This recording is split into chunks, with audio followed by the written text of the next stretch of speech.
Hello, hello. Hi, everyone. I am Crista Cowan. I am the corporate genealogist at Ancestry, and I am so thrilled to be here with you today to talk about all things RootsTech. Now, if you are joining us from the Ancestry Facebook page, I show up here every other Tuesday at 2 p.m. Mountain Time to talk about all things genealogy. But today is a little special because we're also streaming live to the FamilySearch and RootsTech Facebook pages as well. For those of you who are new to family history, you might not know what RootsTech is, so let me give you a quick rundown of that, and then I'll talk a little bit more about Ancestry and what we're going to be doing at RootsTech. So RootsTech is the largest genealogical conference in the world. It's held in Salt Lake City every year. This year it is February 29th, March 1st, and March 2nd. Now, it is an in-person event, but there is also a virtual conference that will be going on simultaneously. In addition to that, Ancestry has a ton of things leading up to RootsTech that we're going to be doing here on our Facebook page, and I want to talk to you a little bit about some of that. So for me, RootsTech isn't just an event that happens, it's kind of a season. So we are right in the heart of RootsTech season, and that's what I'm doing here, is helping you learn about more about RootsTech, learn more about what Ancestry is going to be doing at that conference, and then how you can participate, whether you can make it to Salt Lake City in person, which I would love because I will be there and I always love meeting you, or whether you're going to be participating virtually only. So let's talk a little bit about the road to RootsTech. So what are we going to be doing in the weeks leading up to RootsTech? Because we are only weeks away now. That's crazy. We've been working on RootsTech planning here at Ancestry for several months now, because at the in-person conference, we're going to have a really large booth in the exhibit hall. It's going to be a full experience where you can come and meet me, you can meet the product managers at Ancestry, you can buy DNA kits. There's going to be some swag that you can purchase. There's going to be opportunities to learn from some of our product managers with some of the in-booth demos. And so we've just been gearing up to get all of that ready for those who will be at RootsTech in person. Now, of course, there's also a virtual component, and so we've been working on our virtual exhibit hall booth, which will live on the RootsTech website. So when you participate virtually, you'll be able to come visit our booth virtually there as well. In the weeks leading up to RootsTech, instead of showing up on the Ancestry Facebook page once every other week, I'll be showing up every week. And every week through the month of February, I will have a different guest host with me. So unlike most of our time together here on Facebook Live, where it's just me, you're going to get to see me interact with Nika Sewell-Smith, who is one of our story producers here at Ancestry. You're going to see me interact with some of the product managers over DNA, over the new Ancestry Pro tools, and over our memories. So the picture gallery, photo gallery, and tools for uploading stories, pictures, and memories. So all of that is just in preparation for RootsTech, long before we ever get to the conference weekend. So I hope that you will, if you are not already, follow the Ancestry Facebook page so that you can see those Facebook Lives, engage with us. Again, those are going to be on Tuesdays for the whole month of February. Now, as we get to conference time, of course, the conference starts February 29th. That's a Thursday. And Ancestry will be on the main stage on Thursday. As a matter of fact, yours truly will be on the main stage on Thursday at RootsTech. I'll be delivering just a quick message for Ancestry's sponsorship, but then I will be teaching my annual class called What's New at Ancestry, where I do a review of the new records and the new features that have been launched on the site over the course of the last year, and a little bit of a sneak peek of what's coming up in 2024. You're not going to want to miss that. Now, you can watch that both live and virtually, so that class will be streaming. Ancestry's presence at RootsTech this year is all built kind of around a theme we have here at Ancestry, which is it's a family thing. So one of the things we're going to be highlighting is ways that you can interact more with your family and family history. Now, I don't know about you, but my experience in family history has often been very solitary. I started doing family history. If you were following along on the RootsTech Instagram today, you saw this. I started doing family history when I was about 12 years old. Now, really, my parents took me to the Family History Center when I was little. They'd shove my baby carrier under a microfilm reader and just kind of let me entertain myself while they scrolled through reels of microfilm. But then as our family grew and they got more involved with our growing family and their careers, their involvement in family history kind of morphed. They became involved much more in family reunion planning, in taking photos, in writing letters, in documenting stories. And they just kind of collected the family history that they had done so far and moved it around with us from house to house as I was growing up. Well, when I was 12 years old, my dad sat me down with a brand new computer that he had bought, where he loaded the very first DOS-based genealogy software program, personal ancestral file. And he told me to take all of that family history that they had collected and put it into this computer, this brand new computer. And so that was my real introduction to genealogy, was over the course of the next 4 or 5 years, as I, didn't have a date on a Friday night or needed something to do on a Sunday afternoon, I would do the data entry of our family history. And through that, I got to know and love my ancestors and come to really understand more about them. And my dad was always kind of right there. I could ask him questions if I didn't understand something. My mom also, with her family history, she had stories for days and cousins that she had been in touch with. And so I kind of had this network of support for the beginning of my family history journey. But then when I left for college, my parents kind of just turned it over to me and I became the family historian. And it was a really lonely endeavor for the next 20, 25 years or so, as it was just me. When Ancestry came online in 1997, I'm pretty sure I was one of the first people to sign up. When FamilySearch came online, I got a FamilySearch account and made sure that all of our family history was available on those websites and that I was then using the resources in both places to do additional family history research. But often that was at 2 a.m. in my bare feet with, just me and my computer. About 6 years ago, my dad was facing retirement and a little worried, I think, about not having a lot to do during his retirement or getting bored. Not that that was ever really a problem, but he was a little afraid of that. And so he asked me if he could get back involved in our family history. It was kind of a sweet question because he's the one who, got me involved to begin with. But of course, I relished the opportunity to share in this experience with him. So the original plan was that my dad and I were just going to set up a Sunday night date to be able to just get together over a FaceTime. So he lives in a different state than I do. I have my 2 computer monitors in my home office, and I would set him on my phone right in between the 2 of them.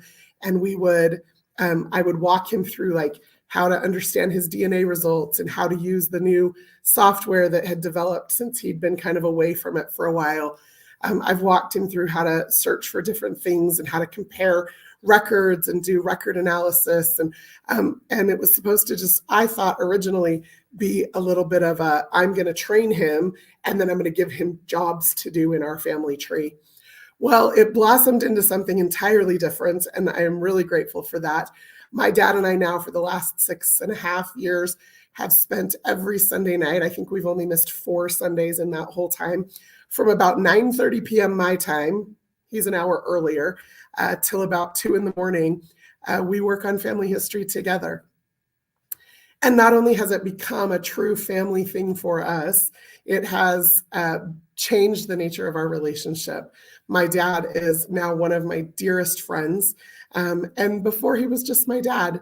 And now I can say he's honestly, I can't wait to talk to him and tell him all about my week. We usually spend about the first hour of our conversation just talking, not actually working on the dead family history. We focus on the living family history.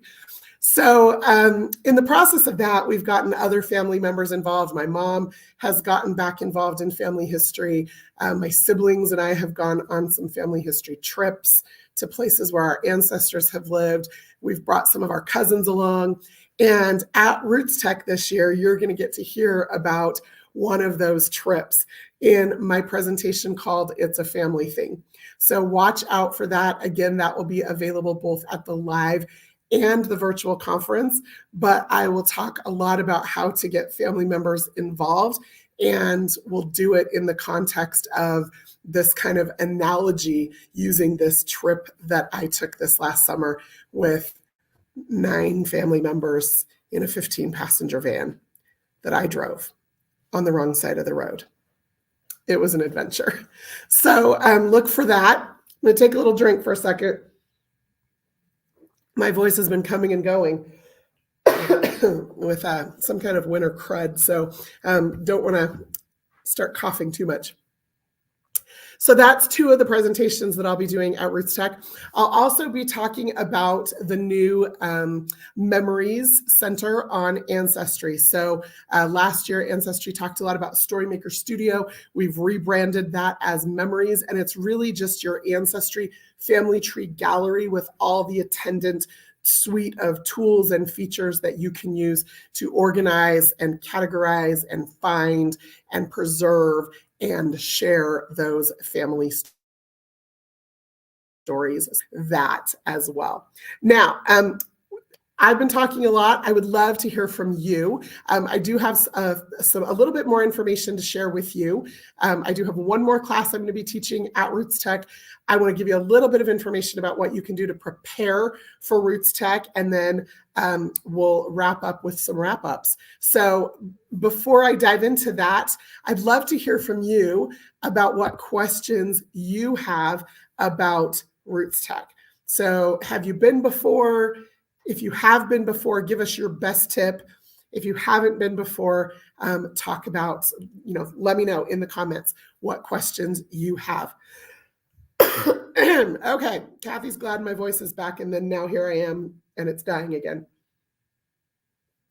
Kimberly is going to RootsTech for the first time this year. Woohoo! Super excited about that. You're going to love it. Okay, some of you didn't know there was an Ancestry Facebook page. Surprise. There you go. So yes, there's an Ancestry Facebook page. There is a FamilySearch Facebook page, and there is a RootsTech Facebook page. So you want to be sure and follow all of those. You'll get lots of different news from each of those channels about RootsTech over the course of the next 6 weeks as we get ready to attend the conference. Okay, a couple of questions that have already come up. Brooke's asking if there's going to be replays of the Tuesday Facebook Lives. Yes. So just like now, I'm live because it's 2:13, and that means that those of you who are here now are seeing this live. But as soon as we're done, this becomes a pre-recorded video, like it just saves to the Facebook pages. And so then you can watch the replay of this video on any of those pages. Some of you are watching the replay in the future. And so I'm just going to say hello to you too. Okay. And then Bree asks, how do I watch RootsTech virtually? Okay, so let's talk about really quickly how to register for RootsTech. If you go to RootsTech, plural, RootsTech, rootstech.org, that's going to be the RootsTech homepage. And you're going to see the information about registering in the top right-hand corner. You can click through the menus and you can see both virtually and in-person event information. Now, if you want to come to the event in person, you can still do that. Again, I would love to meet you. So if you do come, please come by the Ancestry booth or come to one of my classes and wave at me. I would love to meet you. But that in-person event is still available for registration. If you come in person, there is a cost. It's like a conference fee, so be prepared for that. And then there are several hotels around the convention center, so you can check to see what conference rates they have and if they have any rooms available. There's also hotels, kind of an outer ring of hotels in Salt Lake City, and Salt Lake City has a really good TRAX system, so public transportation that can get you right into the center of the city if you want to stay a little bit further out from the center of the city.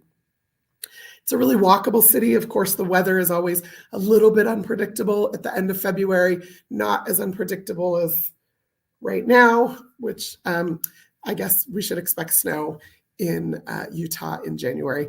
And we expect it in February, but we never know what the end of February will look like. So kind of be prepared for that mentally as well as with your apparel.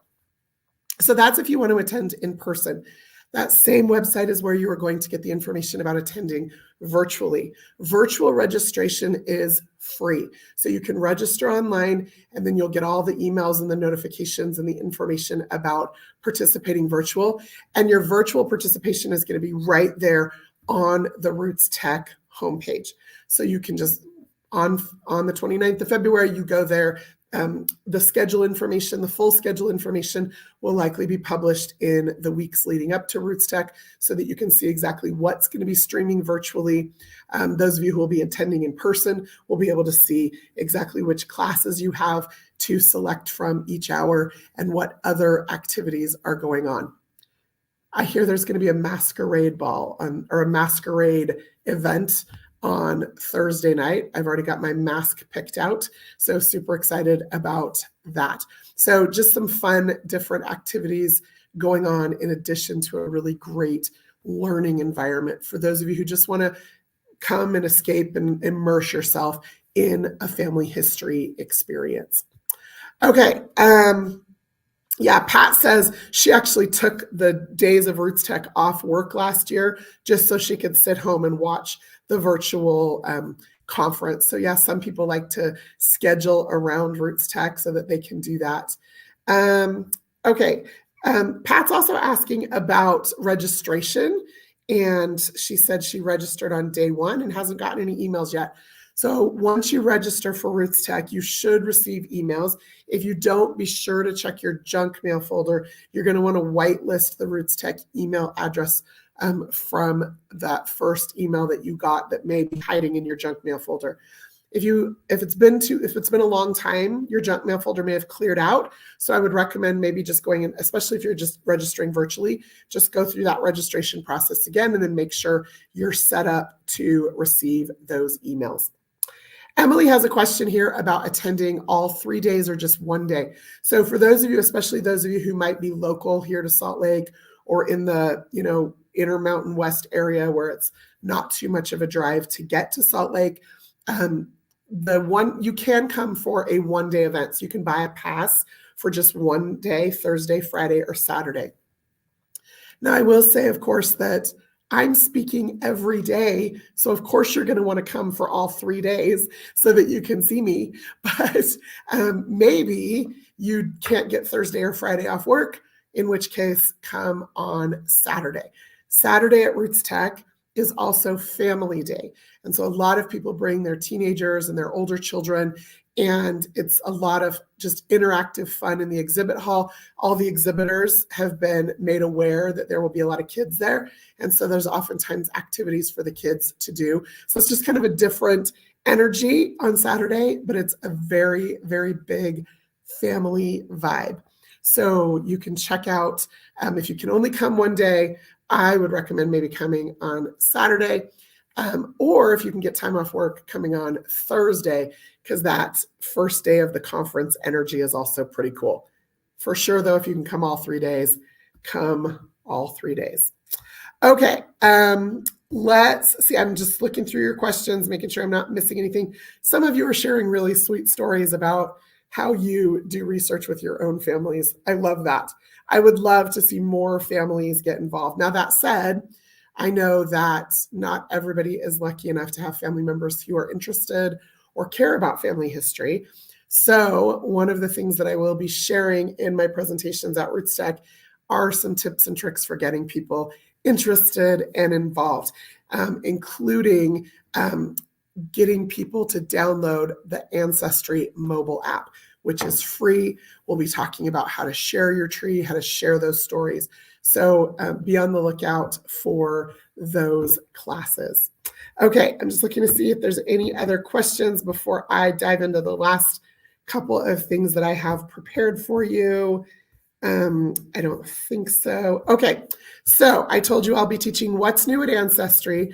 I'll be teaching a class called It's a Family Thing.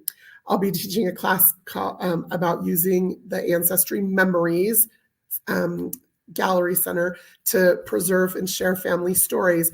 And then the last class that I'll be teaching at RootsTech is going to be taught with Ann Mitchell. So some of you who've been Ancestry members for a long time remember Ancestry used to send out a really regular cadence of emails to our customers. As a matter of fact, when I started as an Ancestry customer back in 1997, there was a daily email newsletter that went out, just full of all sorts of goodies.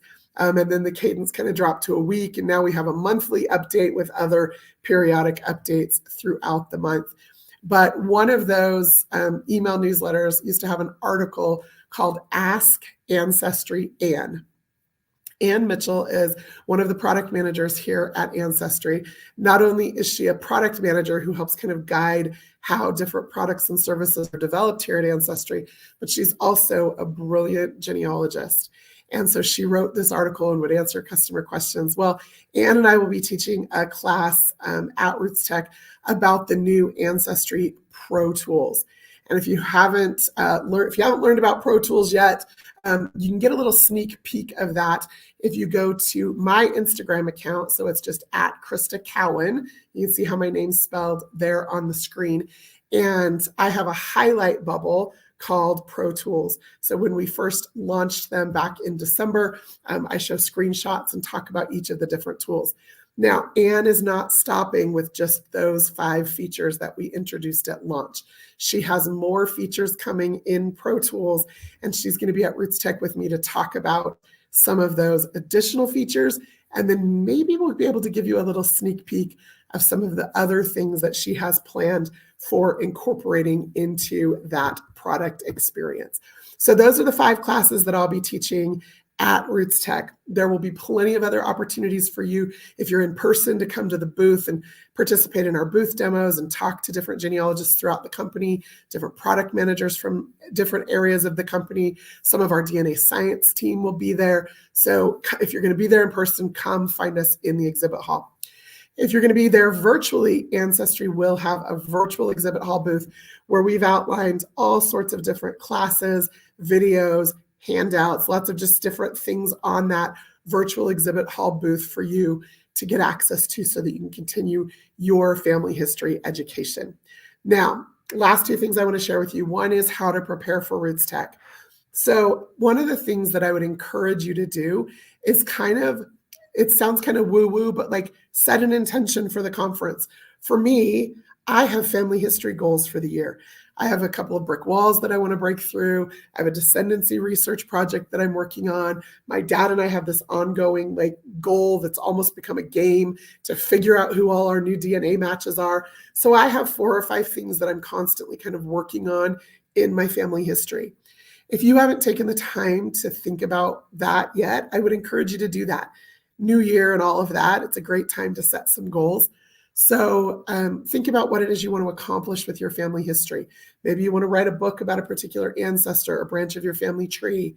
Maybe you want to figure out ways to get your kids or grandkids more interested or involved in family history.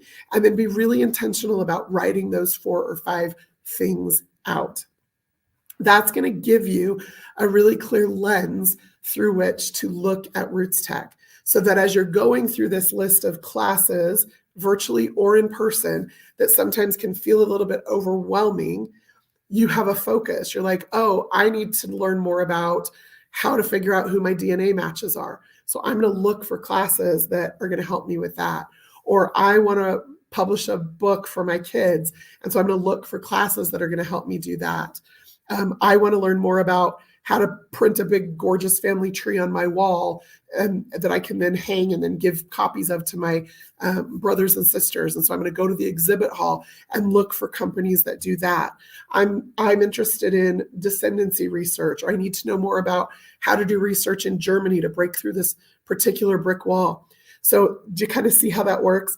When you have really clear family history goals, then when you come to an event like RootsTech, you know exactly what kinds of classes you're looking for, and it makes it way less overwhelming.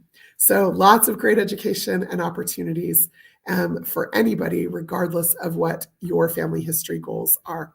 So that's if I could tell you one thing to do to prepare for RootsTech, that's what it is. What are you hoping to learn that will help you reach whatever your family history goals are?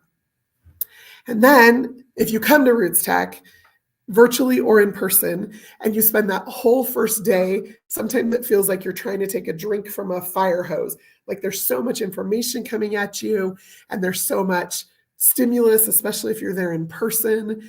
And you can see I get a little bit excitable. And if you see me at RootsTech, I'll be running on like peppermint tea and Mountain Dew.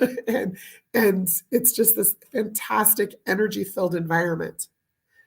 But at the end of every day of RootsTech, I'm going to show up right here on the Ancestry Facebook page, and we're going to do a little daily wrap up together. And we're all just going to take a big deep breath, and then we're going to process together some of the things that we learned that day. Because one of the challenges with conferences like this is you take in all this information and then you sometimes forget it because it was too much. But if you just take a minute at the end of each day to take a deep breath, maybe go back through your notes and highlight some things because you were supposed to be taking notes, right? So if you can do that, then it helps you retain that information better. So I will be here for you at the end of every day of RootsTech, Thursday, Friday, and Saturday, February 29th, March 1st, March 2nd, to just do a daily wrap-up session. And I'll want to hear from you about what you learned that day. I want you to type it out in the comments so that we can all learn together and so that you can kind of cement that learning in your mind. I'm super excited for RootsTech in case you couldn't tell, right? Let's just hop into the comments for the last few minutes and see if there is anything else happening here. Okay, Sarah says relatives at RootsTech is one of her favorite ways to connect with cousins and collaborate. So yes, FamilySearch also has a mobile app, and you're going to want to get that and the Ancestry mobile app both downloaded onto your phones or tablets before the conference. And then when you come to RootsTech, virtually or in person, in the FamilySearch mobile app, there is a feature called Relatives at RootsTech, where it will show you anybody that's attending that is related to you according to FamilySearch family tree. And so it gives you a path of relationship, and you can explore that and figure out whether it's true or not true or unproven or proven, and make some of those really fun connections. It is one of my favorite features at RootsTech as well, Sarah. Darren says he's only attended virtually and wants to know if I'm doing a similar presentation to the other ladies last year. Yes. So the 4 presentations that I just listed that I was giving are all for Ancestry. So they're all about Ancestry products and services. But I am also team teaching a class with Janet Havorka from Family Chart Masters and Diane Southard from Your DNA Guide. The 3 of us are doing a panel presentation about how to break through your genealogy brick walls. So it's kind of more of a genealogy methodology class, and we always kind of try to make it fun. We spend way too many hours trying to work that presentation out because presenting with all 3 of us is a little bit of a circus sometimes, but we have a good time doing that. James says, do you need to be a subscriber to use the app? No. So for both FamilySearch's app and Ancestry's app, the app is free. You do need to have a login, however. So you don't have to be a paying subscriber, but you do have to have a free registered guest account for the Ancestry mobile app. So if you've ever taken an Ancestry DNA test or you've ever had a family tree on Ancestry, even if you're not a current subscriber, you already have an account. So you can just log in with the email address you used when you created that tree or took that DNA test. If you haven't done either of those things, download the mobile app. It'll walk you through creating that free account. And then, of course, FamilySearch is a free platform on all of their platforms. So web, mobile, all of the things. Okay, James is asking if RootsTech is coming back to London. I don't know. I'm with Ancestry. So for those of you who joined late, I'm the corporate genealogist at Ancestry, and I just wanted to be here to talk about Ancestry's involvement with RootsTech and FamilySearch. So you're going to have to ask that question to FamilySearch, James. Well, y'all, we're out of time. It always amazes me how quickly a half an hour goes, but thank you for being here. Thank you for your questions. If you have additional questions, please ask them. I will hop in and out of the comment threads here on Facebook over the course of the next day or so and answer anything I didn't get to live. Of course, if you're watching the replay, ask your questions as well. And as we head into this next 6 weeks in our road to RootsTech, I hope you'll join me here every week in February for additional just tips and tricks about family history and about some of the new products and features on Ancestry. And if you're coming to RootsTech in person, please come see me. Until next time, I'm Crista Cowan. Have fun climbing your family tree.